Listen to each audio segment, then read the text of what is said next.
आइए हम मेरी भविष्यवाणियों की पुस्तक में से आज के वचन को पढ़ते हैं।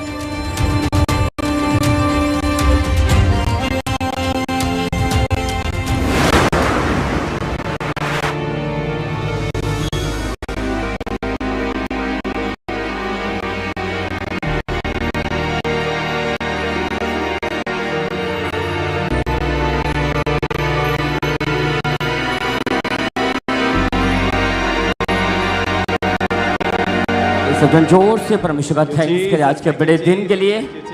Hallelujah hallelujah. तो आइए मेरी भविष्यवाणी की पुस्तक में से आज के वचन को पढ़ते हैं, जिसका टाइटल है हर समय धन्यवादी बने। मेरे प्रियो, जब हम फिलिप्पियों 1 अध्याय उसकी 12 और 14 आयत को पढ़ते हैं, उसमें लिखा है कि हे मेरे भाइयों, मैं चाहता हूँ कि तुम जान लो कि मुझ पर जो बीता है उससे सुसमाचार की बढ़ती हुई है, यहाँ तक कि कैसर के राजभवन की सारी पलटन और शेष सब लोगों में यह प्रकट हो गया है कि मैं मसीह के लिए कैद हूँ, और प्रभु में जो भाई हैं उसमें से अधिकांश मेरे कैद होने के कारण हियाब बांधकर परमेश्वर का वचन निर्धड़क होकर सुनने का और भी साहस करते हैं। आप जानते हैं मेरी भविष्यवाणी की पुस्तक जो परमेश्वर के दास और दासी के द्वारा हर महीने लिखे जाती है हमारे ज्ञान के लिए, हमारी विजडम के लिए, ताकि जब हम इसको पढ़ें हमारी एक जैसे बाइबल स्टडी होती है, ताकि डीप जो वर्ड की नॉलेज है, बाइबल की नॉलेज हमें मिल सके। तुम्हारा विश्वास है जैसे आज इस वचन को आज आप सुनेंगे, तुम्हारा विश्वास है परमेश्वर आपकी बुद्धि को बढ़ाएगा, आप सेम नहीं रहेंगे शब्द के सामर्थ्य नाम में। हालेलुया।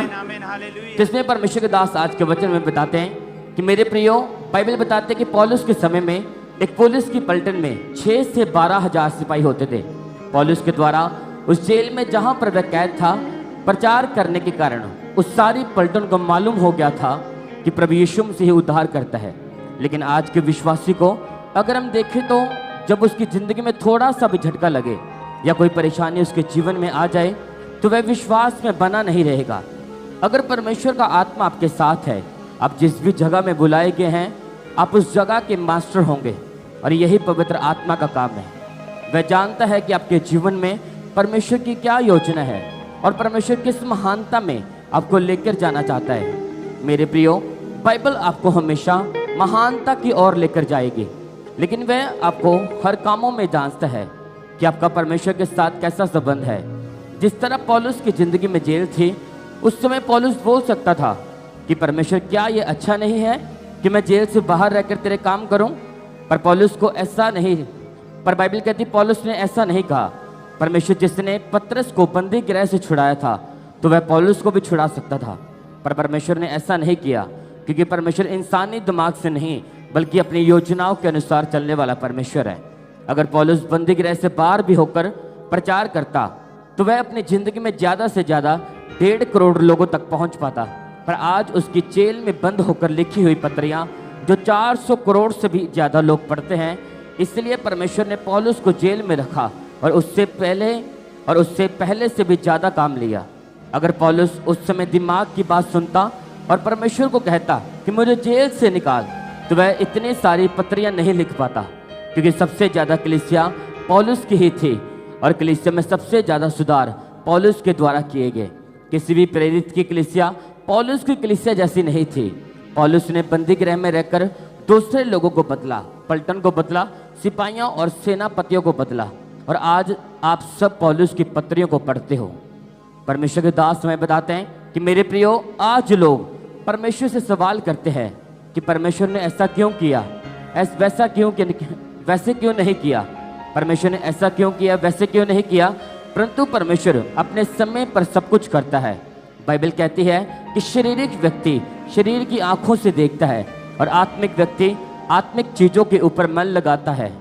जिस दिन दिमाग से ये सारे ड्रामे खत्म हो जाएंगे कि चंगाई मिलेगी या नहीं, आशीष आएगी या नहीं, और आप परमेश्वर को उस तरह से प्यार करेंगे जिस तरह से आप अपने पिता से प्रेम रखते हैं, तब आप ये नहीं कह सकते कि आज अगर मेरे पिता ने मुझे गाड़ी नहीं दी तो मैं पड़ोसी को अपना बाप बना लूँगा।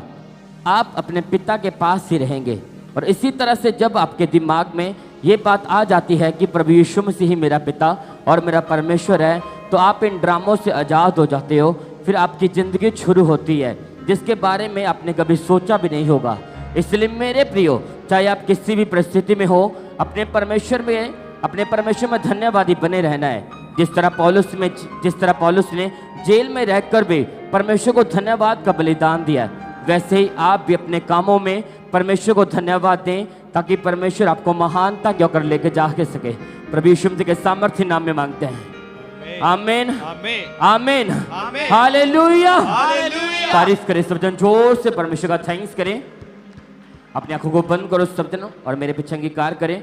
बोले सर्वशक्तिमान परमेश्वर, सर्वशक्तिमान इस वचन के लिए मैं आपका धन्यवाद करता हूँ। मैं आपसे अंगीकार करता हूँ कि मैं हर बात में आपका धन्यवादी बनूंगा। हर सिचुएशन में मैं तेरा थैंक्स करूंगा, तेरी सेवा करूंगा और हर एक शैतान के ड्रामों से मैं आजाद हो जाऊंगा।